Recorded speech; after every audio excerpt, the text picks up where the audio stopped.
Hello YouTube, this is my new Glock 26 I bought the gun shop I work at for $389. The guy traded it in for a Gen 6 45. He traded in 19 with this one. He wanted the new stuff, but he never shot this one.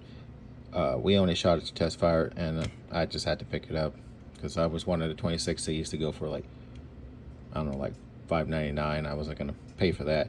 But I used to carry this Glock 27 Generation 3 all the time in a Kydex holster, but it always got like very uncomfortable with this Kydex holster, so I started switching to this clip holster for about a week now. Had it for almost 8 months, never really used it, didn't feel like it was safe, but decided to try it out, and this is the most comfortable way to carry the gun. You can carry pretty much any big size magazine with it, like the plus 13 or 15 with the gun, and it doesn't stick out of your body. It's just like less material for it. Pretty much just just the gun and the clip hooks onto your belt really good.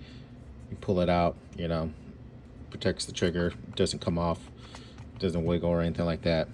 But I'm gonna start carrying this 26 just because it's a little bit more rounds, and lighter loads. But I'm just gonna carry with some plus P ammo with the lighter green of the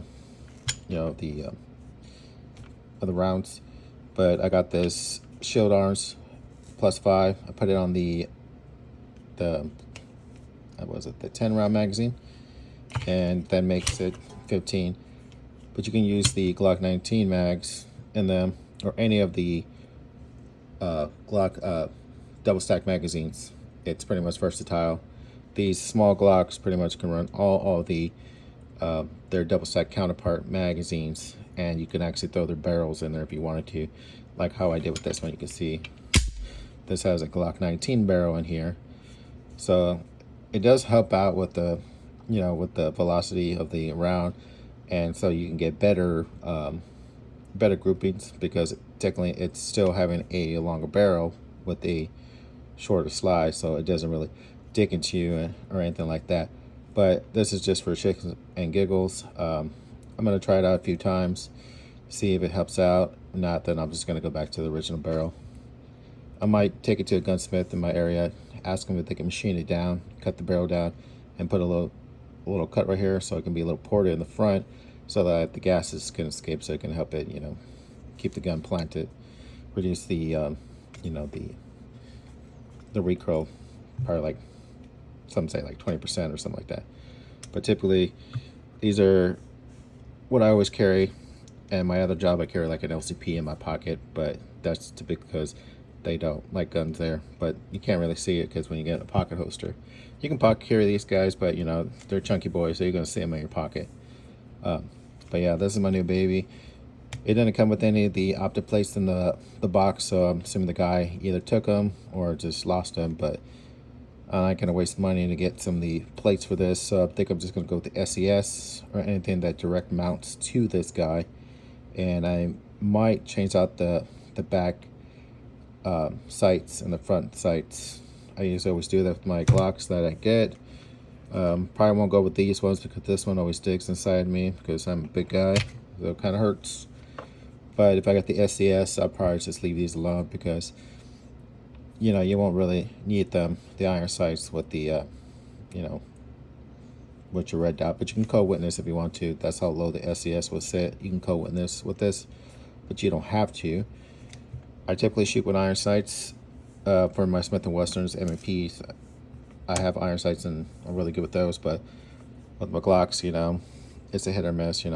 My rounds are still on the paper, but it's there.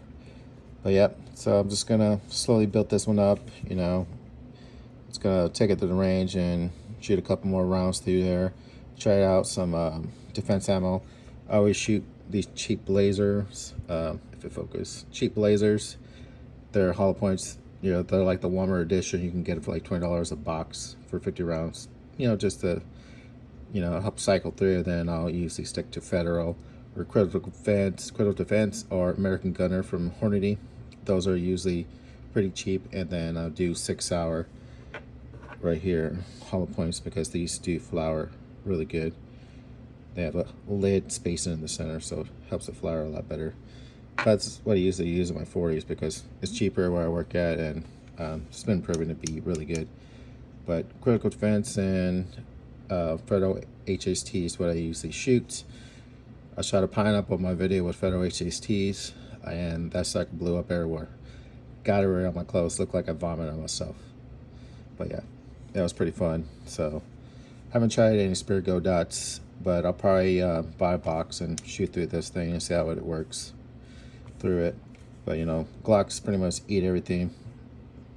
When I work at the range, we always, at the end of the day, we find rounds that people drop or leave behind, so we call it range county. So usually you don't really have to buy much ammo, so we just shoot what we find. But Glocks never had the problem like eating those ammo that people drop behind. I load magazines with different grains and stuff like that. I think this one's loaded with like 24, 15, 134, a few hollow points. That I was just going to shoot through it because, you know, people drop their ammo. And Glocks are known to cycle pretty much anything that you shoot through them. So my 40s never had a problem with that.